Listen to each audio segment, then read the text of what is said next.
구약 성경에서 가장 짧은 성경이 오바댜예요. 오바댜는 한 권이 한 장으로 되어 있습니다. 우리가 성경 등독을 하고 싶으신 분들은 그래도 한 권 떼고 싶잖아요. 그럼 오바댜부터 읽으세요. 그러면 66분의 1을 뗍니다. 그 다음에 오바댜 다음으로 짧은 성경이 학개서예요. 2장밖에 안 돼요. 그래서 그냥 30분도 안 돼서 2권을 뗄 수가 있어요. 흥미로운 건 학개서와 스가랴 두 곳에서 제2성전을 건축하라고 하는, 성전 건축해야 된다고 하는 내용이 학개서와 스가랴서 두 군데에 나옵니다. 솔로몬 왕 시절에 성전을 건축했습니다. 이것을 제1성전이라고 그래요. 솔로몬 왕 시절에 예루살렘에 제1성전이 건축됐어요. 예전에 솔로몬 왕의 아버지 다윗 왕이 그렇게나 하나님을 사모하는 마음이 차고 넘쳐서 자기 생애에 하나님의 성전을 완공하고 싶었어요.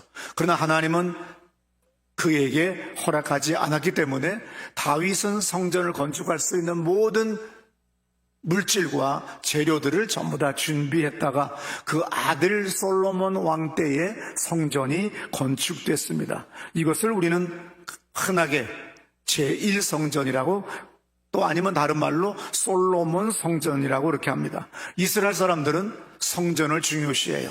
우리가 십계명을 보게 되면은 나 외에 다른 신을 섬기지 말아라 그랬어요. 나를 위하여 어떤 형상도 만들지 말아라. 그래서 요새 용어로 하게 되면 아이콘을 만들지 말아라. 우리가 네이버, 구글, 아니면 여러분들이 좋아하는 유튜브 각각의 아이콘 색깔이기 때문에 한글을 모르는 아이들도, 2살짜리도 3살짜리 아이들도 정확하게 갑니다. 그런데 하나님은 아이콘도 만들지 말라고 돼 있어요. 왜? 우주를 만드신 천지 창조를 하신 분은 우주보다 크신 분이에요. 근데 인간이 어떻게 음악으로, 어떻게 시로, 어떻게 어떤 문장으로 하나님을 함축적으로 표현할 수 있겠어요? 그 자체가 안 되는 거예요. 우리가 성전을 만든다 그러면 하나님이 그 안에 계시다는 것이 아니에요. 우리의 그 갸륵한 마음을 보시고 하나님은 자기 이름을 그곳에 두신다고 그랬어요. 이것은 다른 모든 종교와 달라요. 하나님은 그 성전에 자기가 계시다고요? 아니죠. 자기 이름을 두신다고 그랬어요. 열왕기상 8장 16절부터 보시면 18절까지 나옵니다. 내가 내 백성 이스라엘을 애굽에서 인도하여 낸 날부터 내 이름을 둘 만한 집을 건축하기 위하여 이스라엘 모든 지파 가운데에서 아무 성읍도 택하지 아니하고 다만 다윗을 택하여 내 백성 이스라엘을 다스리게 하였노라 하신지라. 내 아버지 다윗이 이스라엘의 하나님 여호와의 이름을 위하여 성전을 건축할 마음이 있었더니 여호와께서 내 아버지 다윗에게 이르시되 내가 내 이름을 위하여 성전을 건축할 마음이 있으니 이 마음이 내게 있는 것이 좋도다. 예, 하나님은 그 16절에 내 이름을 둘 만한 집을 건축하기 위하여 그랬어요. 출애굽기 10장 14절에도 이런 말씀이 있죠. 내게 토단을 쌓고 그 위에 내 양과 소로 내 번제와 화목제를 드리라. 내가 내 이름을 기념하게 하는 모든 곳에서 내게 임하여 복을 주리라. 네, 주님의 이름을 기념할 수는 있지만 주님이 그 성전에 머물 수 있는 제한적인 존재가 아니라는 것, 이것을 우리는 기억해야 됩니다. 그런데 어리석은 사람들은 자꾸 성전이라더니 아니면 어떤 샤머니즘, 토테미즘 이런 여러 가지 애니미즘 사상들을 가진 사람들이 자꾸 뭘 쌓으려고 그러고, 그리고 신이 거기 깃들어 있다고 하지만 우리 하나님은 인간이 만든, 그래서 시편 기자가 말한 고백이 있잖아요. 이 땅이 나의 발등상이고 하늘이 나의 보좌다. 어떻게 주님이 제한된 장소에 있을 수 있겠느냐는 거죠. 그래서 하나님은 자신의 이름을 그곳에 두신다는 거죠. 예루살렘의 첫 번째 성전은 아쉽게도 바벨론이 침략해서 BC 587년에 이스라엘 남유다 왕국은 완전히 멸망합니다. 그 시대의 최강국이 아시리아인데, 아시리아가 그 전에 100몇십 년 전에 남북으로 이스라엘이 나누어졌을 때 북이스라엘을 멸망시켰어요. 그리고 100수십 년이 지난 다음에 바벨론이라고 하는 나라가 또 신흥제국으로 다시 탄생하면서 오늘 이 바벨론에 끌려가고 그리고 바벨론에 의해서 성전이 철저하게 파괴됐어요. 이것이 바로 성전의 역사입니다. 그런데 몇십 년 후에 이스라엘의 남유다 왕이 두 눈이 뽑혀서 쇠사슬로 묶여가지고 잡혀가고 왕족, 제사장족, 기타 여러 상류 계급들이 전부 다 이스라엘의 유다 땅에서 포로로 바벨론에 끌려갔습니다만은 또 일군의 사람들은 에집트로 도망가면서 우리의 신앙을 어떻게 우리 자손들에게 전수할까? 그것은 모든 믿음을 가진 사람들의 사고입니다. 우리는 언제 망할지 모르는데 우린 지금까지 계속해서 구전으로 말씀을 전했는데 이제 이 말씀을 어떻게 전할까? 그래서 에집트로 도망간 일군의 이스라엘 남유다 사람들 또 바벨론으로 포로로 잡혀간 사람들이 각각 성경을 구전으로 전해오던 성경들을 기록으로 남기기 시작을 했습니다. 그러다가 세월이 지나서 페르시아가 다시 지금의 이란 쪽이죠. 거기서 신흥 제국이 다시 일어나서 전 세계, 그 당시 전 세계가 바로 지금의 지중해 연안까지 이스라엘까지 그리고 에디오피아까지 점령하는 거였었어요. 근데 이 페르시아의 정책이 지금까지의 모든 제국의 정책과 달랐어요. 그것은 어느 나라를 정복하든 그 나라의 종교와 문화와 언어를 존중해 주는 거예요.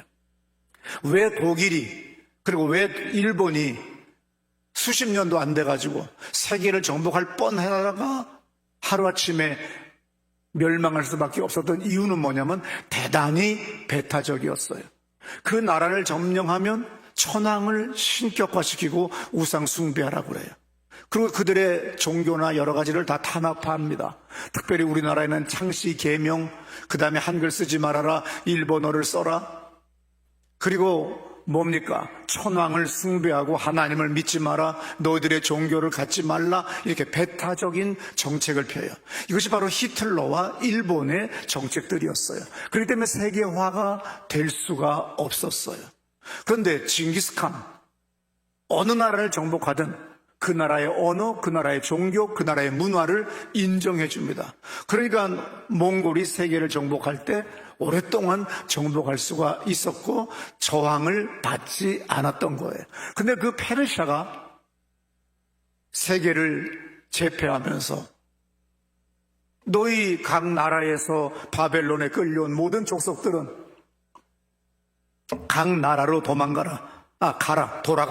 그래서 페르시아 왕 키루스 2세, 우리 성경에는 키루스를 고레스 왕이라고 그렇게 바꿔 썼습니다.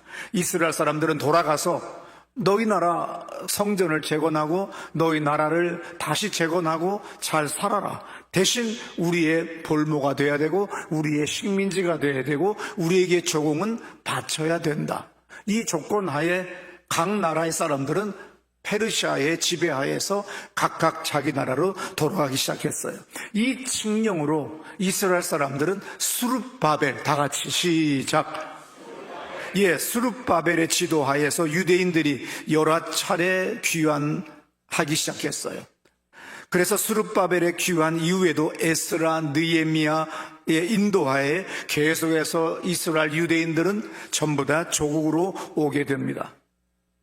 그 전에 에집트, 창세기 출애굽기 시대 때 에집트로 가난해서 식량을 구하러 갔던 조상들은 400년 동안 종살이 했지만 다 돌아오지 않았어요. 한 60%가 돌아와요. 똑같아요. 여기서 수십 년간 바벨론에 살다 보면 사람들이 자기들의 땅을 경작하게 되고 또 상업을 하게 되고 여러 가지 사업을 하다 보면은 굳이 조국에 가서 고생해야 될 이유가 없다고 해서 모든 사람들이 해방됐다고 해서 다 자기 나라 가지 않아요. 우리 대한민국이 해방됐다고 해서 우리나라 사람들이 일본에서 잘 사는 사람들이 돌아오지 않아요. 그 사람들이 제일 교포예요. 모든 인간들은 고대 사회나 현대 사회나 근대 사회나 인간의 본성은 안위를 추구합니다.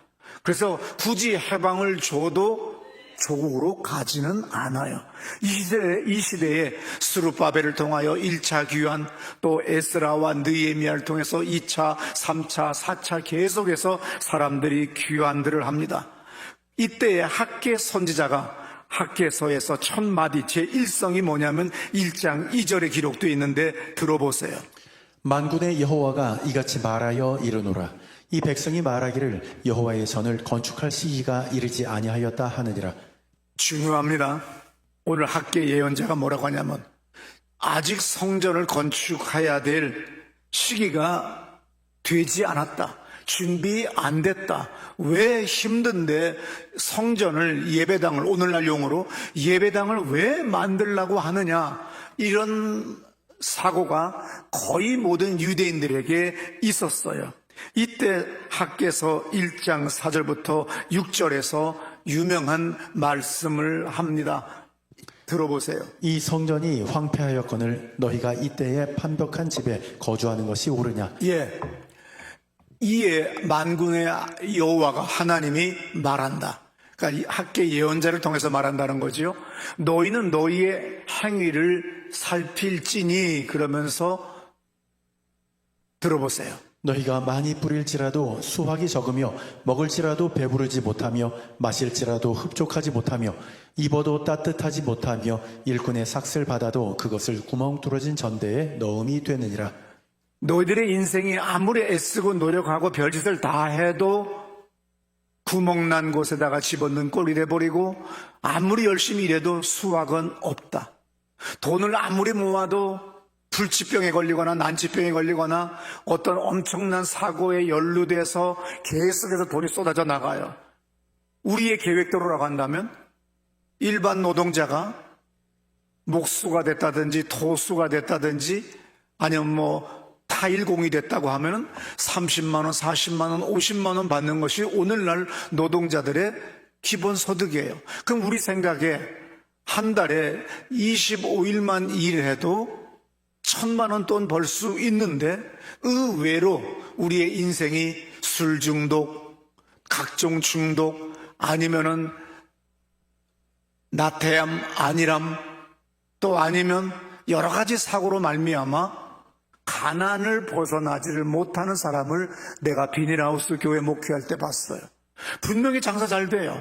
하루에 몇십만 원 벌어요. 그런데 돈 번 다음에 노름합니다. 그 다음에 술 먹습니다. 술 먹었으니 배가 아프니까 또 며칠 일을 안 해요. 그러니까 인생이 되는 것이 없어요. 오늘 학개서에서 분명히 얘기합니다. 뭐라고 합니까? 1장 4절에 뭐라고 써 있어요? 이 성전이 황폐하였거늘 너희가 이때에 편벽한 집에 거주하는 것이 옳으냐. 판잣집에 판넬로 된 집, 영어 성경에는 판넬로 돼 있어요. 판넬 집에 거주하는 것이 옳으냐. 하나님을 너희들은 나를 너무나도 가소롭게 대하고 오직 너희들의 육신의 안위를 위하여 사는구나. 너희들이 왜 그렇게 포로로 끌려가고 왜 이렇게 인생에 비참하고 아무리 애쓰고 계획적으로 큰 돈을 벌어보려고 그렇게 노력했지만 결정적인 순간마다 왜 되는 것이 없고 와르르 무너지냐. 네가 바로 미친 짓을 했다 이 얘기예요. 그래서 되는 것이 없으니 이제 정신 차리고 돌아오라 그거예요. 그것이 바로 학계의 이야기입니다. 두 번째는 스가랴서의 예언인데 스가랴는 제1성을 1장 3절에서 이렇게 말합니다. 그러므로 너는 그들에게 말하기를 만군의 여호와께서 이처럼 이르시되 너희는 내게로 돌아오라. 만군의 여호와의 말이니라. 네, 학계 예언자나 스가랴 예언자는 계속해서 학계는 조금 전에 말했듯이 너희들이 아무리 애써도 되는 것 없지. 네가 그렇게 저금을 많이 했고 네가 그렇게 노력을 해도 결정적인 순간에는 다 구멍난 전대에다가 집어넣은 것에 불과하다. 오늘 스가랴는 너희들의 죄를 회개하고 돌아와라 이거예요. 뭘 의미합니까? 하나님의 중심의 삶을 살아라. 성전을 건축해라. 그리고 성전 중심의 삶을 살아봐라. 그러면 내가 너희에게 돌아올 것이다. 이것이 바로 학개서와 스가랴서 두 예언자를 통해서 우리에게 이 아침에 하시는 말씀입니다. 하나님께 돌아오라고 하는 주제를 예언한 예언자는 3명이 있어요. 학개, 스가랴, 말라기 3명입니다. 스가랴는 하나님이 기억한다고 하는 그 뜻을 가지고 있어요. 성경에 스가랴라고 하는 이름이 31명이 나올 정도로 흔해 빠진 이름입니다. 근데 오늘 본문의 저자 스가랴는 이또의 손자이며 베레가의 아들이라고 스가랴 1장 1절과 느헤미야 12장 4절에 써 있어요. 들어보세요. 다리오 왕 제2년 8째 달에 여호와의 말씀이 이또의 손자 베레키야의 아들 선지자 스가랴에게 임하니라. 이르시되 이또와 긴느도이와 아비야와 스가랴는 제사장 출신 예언자입니다. 예언은 활동 시작을 학계 예언자보다 두 달 후에 시작했어요.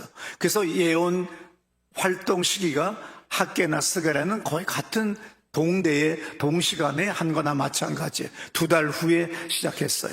근데 이 스가랴서가 아주 재미있는 거고 아주 은혜로운 거죠. 왜냐하면 소예언서 12권 중에서 가장 긴 내용을 기록을 했어요.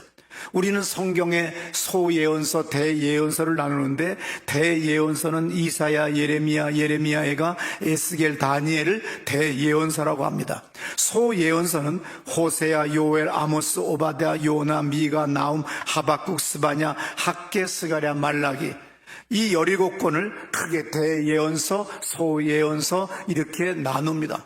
이것은 그 사람의 활동이 크다 작다가 아니라 예언한 분량이 크고 작은 것으로 나눴어요. 종교개혁을 일으킨 루터는 소예언서를 뭐라고 하느냐면 예언서들의 정수라고 얘기했어요. 소예언서 중에서 가장 난해한 예언서인데 1장 7절부터 6장 8절까지 8가지 환상을 기록했습니다. 그래서 작은 이사야라고도 불리워요. 구세주로 예수를 먼 훗날에 하나님은 메시아를 우리에게 보내주신다고 하는 그런 예언을 8번을 했습니다. 그래서 메시아적인 목자와 왕이라고 하는 그 단어가 많이 언급됐어요. 즉 가장 많이 언급된 것이 이사야서지만 그 다음에 소예언서에서 스가랴서에 가장 많이 있기 때문에 루터는 스가랴서를 예언서의 정수라고 그렇게 이야기를 하고 있습니다. 그런데 이 모든 스가랴의 예언에 나오는 모든 예언은 다 그 이전에 모든 예언자들이 전부 다 이야기했던 겁니다. 4개의 뿔, 측정자, 불에 그슬린 나무, 7눈, 의로 부르심, 범죄로 인한 정벌로 흩으심, 예루살렘의 장래, 열국에 대한 경고, 회복의 약속, 생수, 이 모든 것들은 전부 다 그 이전에 예언자들의 예언 양식 그리고 예언적 표현들에서 나온 언어들을 그대로 따왔어요. 스가랴 4장 1절에서 천사가 다시 와서 나를 깨우니 마치 잠에서 깨어난 것 같더라 그랬어요. 4장 1절이 중요해요. 천사가 다시 와서 나를 깨우니 마치 잠에서 깨어난 것 같더라. 이 문맥을 보면 스가랴 예언자가 자고 있는 것 아닙니다. 제정신 가지고 있는 거예요. 기도하고 있는 거예요. 하나님 앞에 있는 겁니다. 그런데 천사가 탁 하고 오니까 천사와 조우를 하게 되니까 어떤 일이 벌어져요? 마치 잠에서 깨어난 것처럼. 우리 잠을 잘 자고 나면요 세상 얼마나 아름다운지 몰라요. 눈보라가 몰아쳐도 상쾌하고 비바람이 몰아쳐도 기분 좋고 그저 온 세상이 아름다워요. 그런데 내가 평소 자던 7시간, 6시간보다 2-3시간을 못 자고 나면 짜증나고 괴롭고 힘들고 감기 걸리고 그리고 되는 것이 없고 모든 인간들이 다 싸가지 없고 더럽게 보이고 재수 없어 보여요. 만나는 거 다 귀찮아요. 근데 잘 자고 나면 푹 자고 나면 세상이 얼마나 머리가 맑고 상쾌하고 내 눈에 보이는 것들이 얼마나 아름다운지 모릅니다. 바로 스가랴 예언자가 바로 천사를 만난 다음에 이것을 경험한 거예요. 예언자들의 하나님의 메신저 역할을 하는 천사들과의 만남이 많이 성경에 기록되어 있어요. 그래서 천사가 잠자는 스가랴를 깨운 것이 아니라 천사가 와서 딱 깨웠어요. 같이 대화하자고. 그 영적인 힘이 얼마나 컸던지 잠에서 깨난 것처럼 너무 상쾌하고 너무 맑고 너무 아름답고 감격스러워요. 그래서 마치 잠에서 깨어난 것 같더라 그랬어요. 우리가 은혜를 많이 받으면 아무리 더운 날이라도 종로 한복판에 옛날 50년 전에 무슨 버스에 에어컨이 있겠어요? 40년 전에 무슨 자동차에 에어컨이 있습니까? 그런데 그 창문에 뜨거운 바람이 들어와도 그 아스팔트 밑에 땅들이 주님을 찬양해요. 온 나무와 꽃들이, 바람이, 모든 것들이 다 주님을 찬양하고 노래하는 것으로 우리는 느낄 수가 있어요. 이게 바로 은혜 받은 사람의 모습이고 기도하는 사람들의 모습입니다. 그래서 천사가 와서 잠에서 깨우듯이 깨웠어요. 이렇게 되면 어떤 일이 벌어져요? 에베소서 1장 17절 같이 우리 다 같이 읽습니다. 우리 주 예수 그리스도의 하나님 영광의 아버지께서 지혜와 계시의 영을 너희에게 주사 하나님을 알게 하시고, 하나님 아버지께서 사도 바울에게 지혜와 계시의 영을 너희에게 주사 하나님을 알게 하시고, 하나님은 우리에게 지혜와 계시의 영을 주셔야 하나님을 알 수 있어요. 주님의 영이 함께하지 아니하면 절대 나의 이성과 나의 지식과 나의 상식으로는 바로 영적인 세계를 구별할 수 없습니다. 인정할 수가 없습니다. 그래서 찬송가 가사에도 주 예수 내가 알기 전에 주가 먼저 나를 알았다고 돼 있어요.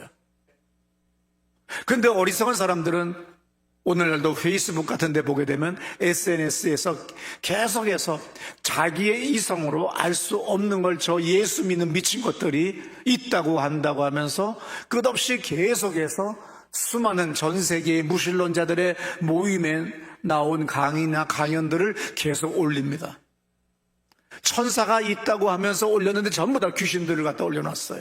절대로 검색할 때 엔젤이라고 쳤다고 해서 꼭 엔젤이 나오는 것이 아니라 믿지 않는 사람들이 또 아니면 다른 종교를 가진 사람들이 귀신 만난 거를 전부 다 엔젤 만났다고 해서 써오는 것이 수십 수백만 건이 나와 있기 때문에 우리는 구별을 잘할 줄 알아야 돼요. 오늘 하나님의 영이 임해야만이 지혜와 계시의 정신을 받아요. 지혜와 계시 정신을 받았을 때 하나님을 하나님으로 인정하는 겁니다. 그래서 let God be God이라고 하는 말이 있어요. 하나님으로 하나님 되게 하는. 그래서 우리가 오늘 모두가 다 주 앞에 나와 하나님을 인정하고 하나님을 예배하는 거예요. 많은 사람들이 기적을 보려고 했습니다. 가장 큰 기적이 뭐예요? 온 세계 어느 나라 어떤 환경에서도 주일날이 되면 모두가 다 예배당에 와서 하나님을 찬송합니다. 예수의 이름으로 하나님께 기도합니다. 이보다 더 큰 기적은 없어요. 에베소서 3장 18절에부터 보게 되면 우리가 지혜와 계시의 정신을 받게 되면 하나님을 알게 되고 그 하나님이 어떤 하나님인지를 알게 될 수 있어요. 들어보세요.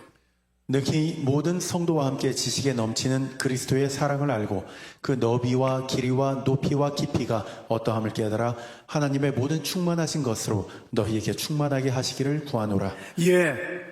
하나님의 지혜와 계시의 정신을 받게 되면 예수 그리스도가 쫄로 보이지 않는다 이거예요. 예수를 안 믿을 때, 신앙 초보일 때는 어떤 일이 벌어집니까? 예수 믿는 게 가소롭게 보여요. 정말 할 일 없는 사람들이 기도하는 것 같아요. 그런데 주로부터 지혜와 계시의 정신을 받으면 그 주 안에서 예수의 이름으로 기도할 때 그 예수는 그 넓이, 길이, 높이, 깊이가 무한하다는 겁니다. 그래서 요한복음 1장에서 처음부터 그분이 이 세상을 말씀으로 상주하는데 바로 그 말씀이신 그분이 이 땅에 사람의 몸으로 성육신되어 이 땅에 오셨다고 분명히 말씀하세요. 그러므로 여러분의 신앙이 없기 때문에 예수가 쫄로 보이고 하나님이 쫄로 보이기 때문에 여러분들의 사장 아니면 어떤 돈 많은 사람이 갑으로 보여서 열심히 그리 가지만 결국 남는 건 늙어서 힘없는 불쌍한 나고 보잘것없는 인생이고, 그러나 주 안에 우리가 들어가게 되면 그 넓이와 높이와 깊이와 높이가 얼마나 큰지 그 풍성함을 누리는 가운데 엄청난 하나님의 은혜와 은총을 누리게 되는 걸 믿으시기 바랍니다. 오늘 이 20절에서도 뭐라고 그래요? 우리 가운데서 역사하시는 능력대로 우리가 구하거나 생각하는 모든 것에 더 넘치도록 능히 하실 건데, 그 바가지 한 바가지 못 들어갈 대가리를 믿고 자꾸 세상을 향하여 주일도 범하고 수요일은 당연히 안 나오고 모든 모면 당연히 안 나오고 알량한 주일이 52번밖에 안 되는 52번밖에 안 되는 것도 그것도 가진 핑계 대가지고 바이어 만난다고 별짓 다 하다가 그것도 반도 못 따고 나이는 60이 넘어가고 70이 넘어가고 그리고 비참한 인생을 살아가는 것이 얼마나 많은지 몰라요. 21절에 교회 안에서와 그리스도 예수 안에서 영광이 대대로 영원무궁하기를 원한다고 사도 바울은 말합니다. 오늘 본문으로 다시 돌아갑니다. 스바냐 4장 2절부터 들어보세요. 그가 내게 묻되 내가 무엇을 보느냐? 내가 대답하되 내가 보니 순금 등잔대가 있는데 그 위에는 기름 그릇이 있고 또 그 기름 그릇 위에 7 등잔이 있으며 그 기름 그릇 위에 있는 등잔을 위에서 7 관이 있고 그 등잔대 곁에 2 감람나무가 있는데 하나는 그 기름 그릇 오른쪽에 있고 하나는 그 왼쪽에 있나이다 하고, 우리가 요한계시록을 보게 되면 특별히 17이라고 하는 숫자와 7, 그 다음에 이런 여러 가지 숫자들이 다 나오지만 스가랴가 이미 그 이전에 7 등잔이라고 하는 이야기를 했고, 요한계시록 2장 1절에서 요한계시록 저자가 7 금초대를 이야기합니다. 그럼 이 7 금초대, 7 등잔, 이건 뭘 얘기해요? 오늘의 모든 교회들을 이야기합니다. 지상의 모든 교회들을 상징해요. 근데 이 등대 위에 뭐가 있다고 그랬어요? 그 위에 기름 그릇이 있고 그랬어요. 대접이라는 것이 있다는 거예요. 근데 그 대접 아래도 7개의 대롱들이 전부 다 7 등잔에 7개의 대롱이 있는데 그 좌우에 뭐가 있어요? 오른쪽에 왼쪽에 감람나무가 있다. 그리고 그 기름이 그 양쪽 왼쪽 오른쪽에 있는 그 관을 통해서 7 등잔을 향하여 계속 공급이 되고, 그리고 불타오를 수 있는, 계속 빛을 발할 수 있는 일이 생긴다고 하는 아주 단순한 그림입니다. 스가랴 4장 3절에 등잔대 곁에 올리브나무 2 그루가 좌우에 있다고 써 있어요. 뭘 얘기해요?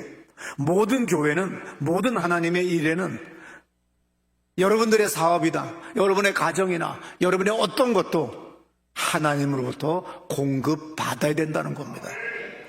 양옆에 왼쪽 오른쪽에 감람나무, 올리브나무가 있다는 거예요. 근데 많은 사람들이 아직도 철이 안 들었어요. 그래서 사람으로부터 공급을 받으려고 돈 많은 사람, 갑이 되는 사람, 아니면 나의 사장, 인사권자 찾아다니면서 열심히 별짓 다 하지만 나중엔 배신감밖에 남는 게 없어요.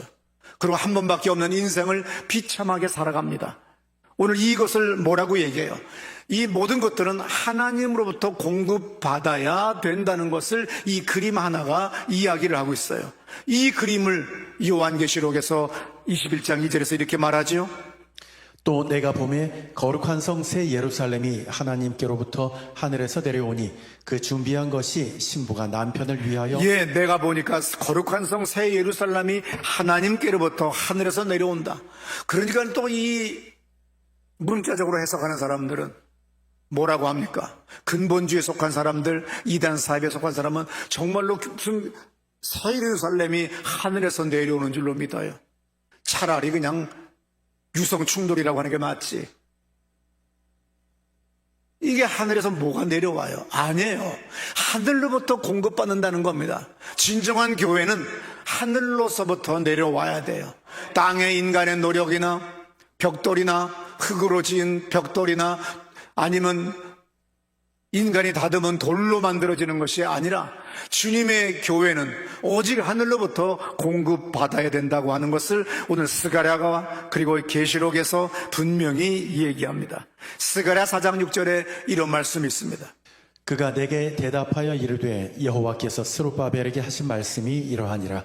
만군의 여호와께서 말씀하시되 이는 힘으로 되지 아니하며 능력으로 되지 아니하고 오직 나의 영으로 되느니라. 예, 너의 힘으로도 안 되고 너의 능력으로도 안 되고 오직 내 영으로만 된다. 만군의 여호와가 말한다. 또 다른 성경 번역본에는 군대의 힘으로 군사력으로도 안 된다. 무엇으로도 안 된다. 이거를 영어로 뭐라고 그래요? Not by might, nor by power, but by my spirit. 이거는 아주 대단히 유명한 겁니다. 힘으로 되지 아니하고 능력으로 되지 아니하고 오직 나의 영으로 된다. 우리 늘 옛날 영어 시간에 공부하잖아요. Not, no, but은 뭐라고 해석해야 돼? A도 아니고 B도 아니고 C다. 이 얘기예요. 너의 힘 아니야. 너의 그 어떤 것도 아니야. 오직 나의 힘, 하나님의 힘이다. 절대로 여러분의 사업, 여러분들이 수고하는 것, 여러분들이 이 세상을 누리는 것, 그 모든 것들 여러분들이 잘나서 하는 거 아니에요. 주님이 숨쉬게 하기 때문에 숨을 쉬는 거예요. 주님이 걸을 수 있는 힘을 주시기 때문에 걸을 수 있는 거예요. 돈 벌 수 있는 기회를 주셨기 때문에 내가 돈을 벌 수 있는 겁니다. 오늘날 어떤 질병이, 재난이, 사고가 덮쳐오면 소용없어요. 여러분 돈 있다고 내 마음대로 사는 거 아닙니다. 건강하다고 내 마음대로 사는 것도 아닙니다. 날마다 어디를 가든 무엇을 하든 간에 항상 주님 앞에 기도해야 됩니다.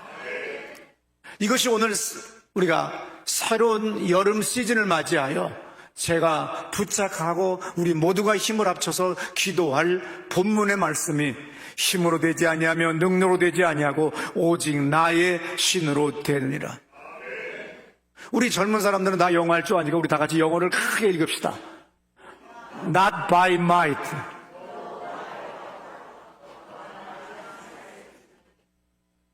여러분 절대로 여러분들의 계획, 여러분들의 꿈, 여러분들의 모든 인맥들 중요하지 않다는 걸 아셔야 돼요. 하나님 앞에 나간 다음에 여러분들의 인맥, 여러분들의 건강, 여러분들의 지혜와 총명이 그때 빛을 발해요. 하나님, 내 남편 의지하지 않습니다. 나의 건강 의지하지 않습니다. 나의 지혜 총명 의지하지 않습니다. 여러분 오늘 4장 6절의 말씀 아주 중요합니다. 힘으로 되지 아니하며 능력으로 되지 아니하고 오직 나의 힘으로 된다. 너의 힘으로도 안 되고 너의 능력으로도 안 되고 오직 나의 영으로만 된다. 이것을 여러분들은 명심하셔야 돼요. 이것을 명심할 때 여러분들의 인생이, 여러분들의 노후가 아름다운 노후가 될 줄로 믿습니다. 마지막 스가랴 4장 7절의 말씀 들어보세요. 큰 산아 내가 무엇이냐? 내가 스룹바벨 앞에서 평지가 되리라. 그가 머릿돌을 내놓을 때에 우리가 외치기를 은총이 그에게 있을지어다 하리라 하셨고. 예, 머릿돌은 마지막에 다는 거예요. 모퉁이돌, 코너스톤은 처음 공사할 때 놓는 거예요. 스룹바벨에게 오늘 스가랴 예언자가 예언합니다. 너는 스룹바벨, 너는 머릿돌을 내놓을 때 무리가 외치기를 은총이 그게 있을지어다라고 얘기했다. 큰 산아 네가 무엇이냐? 오늘 우리는 이 땅을 살아가다 보면 저 사람이 큰 산으로 보여요. 나의 이 큰 꿈 계획이 너무나도 큰 산으로 보이기 때문에 넘어갈 힘이 없어요. 저 돈 많은 사람, 내가 돈을 구려간 저 사람, 저 갑질하는 저 사람은 너무나도 큰 산입니다.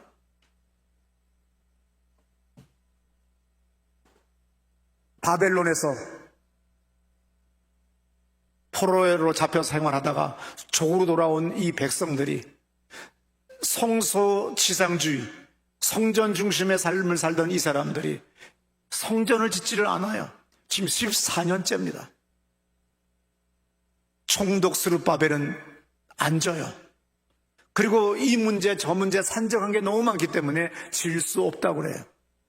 그래서 학계의 예언자는 스룹바벨에게, 당연히 스룹바벨과 제사장 여호수아에게, 오늘 스가랴는 특별히 여호수아와 스룹바벨 이 두 종교 지도자, 영적 지도자인 여호수아와 정치적인 지도자인 스룹바벨, 이 사람 중에서 특별히 스룹바벨에게 오늘 스가랴 예언자는 이야기합니다. 그래서 이 학계 예언자와 스가랴 예언자는 아주 중요해요.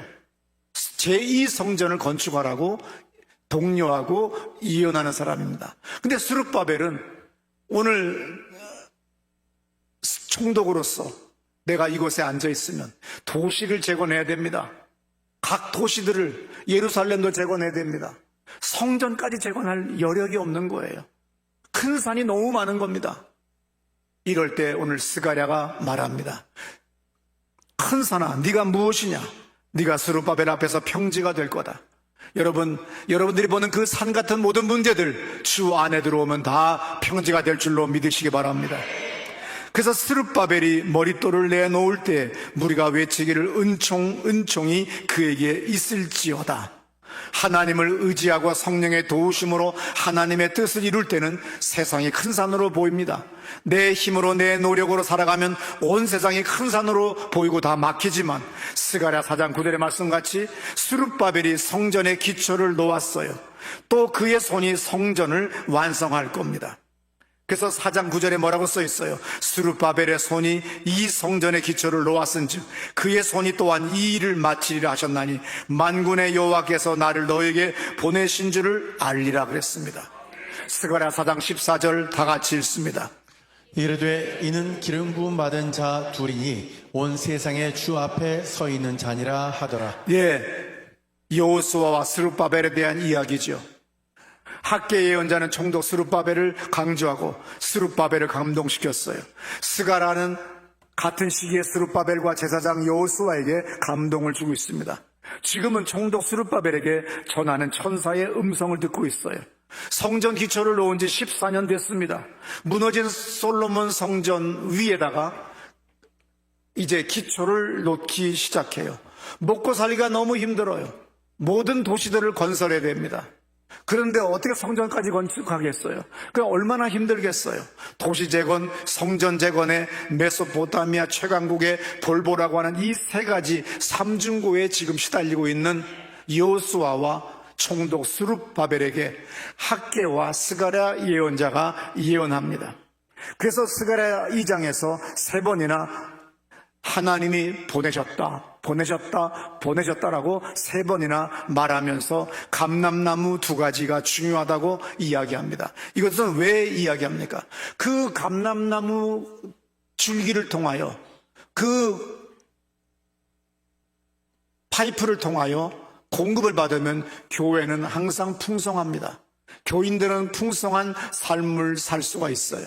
근데 이것들은 막히고 이것들은 연결되어 있지 않고 내 마음대로 살기 때문에 우리의 삶은 언제나 어렵고 힘듭니다. 오늘 요한복음 15장 5절에서 예수님은 그 유명한 말씀을 하셨어요. 나는 포도나무요 너희는 가지라. 그가 내 안에 내가 그 안에 거하면 사람이 열매를 많이 맺나니 나를 떠나서는 너희가 아무것도 할 수 없습니다. 그저 가지는 포도나무에 붙어만 있으면 돼요. 나는 이 예배당 건너편 중랑숲을 거닐다가 간혹 진달래가 이젠 죽었나 보다. 진달래의 가지는 너무나도 왜소하고 진달래의 가지는 너무나도 부족하게 보여요. 다 말라서 얼어서 비틀어진 것 같은데 놀랍게 그 진달래 나무는, 진달래는 봄이 되면 그렇게 연분홍 꽃을 컬러풀하게 찬란하게 꽃을 피워요. 우리 인생이 꽃을 피울 수 있는 유일한 길은 가지인 우리가 나무에 붙어 있어야 돼요. 예수님이 말씀하셨습니다. 나는 포도나무요 너희는 가지다. 붙어 있으면 저절로 열매를 맺는다. 하나님의 생명, 하나님의 조회, 하나님의 영생, 하나님의 축복, 하나님의 약속한 그 모든 것들 하나하나가 오늘 우리에게 풍성히 임하는 여러분 되시기를 축원합니다. 우리 다 같이 자리에서 일어나셔서 우리 기도하실 때, 하나님, 내가 사람을 의지할 때 많이 있습니다. 순간순간 기도는 안 하고 사람을 의지할 때, 인사권자를 의지할 때, 바이어를 의지할 때가 너무나도 많습니다. 아버지 하나님, 제가 예수님의 이름으로 기도합니다. 저를 도와주시옵소서. 저에게 풍성한 은혜를 내려주시옵소서. 나의 사업, 나의 일터 위에 함께해 주옵소서. 우리 두 손 번쩍 들고 다 같이 기도합니다. 할렐루야. 하나님 아버지 감사합니다.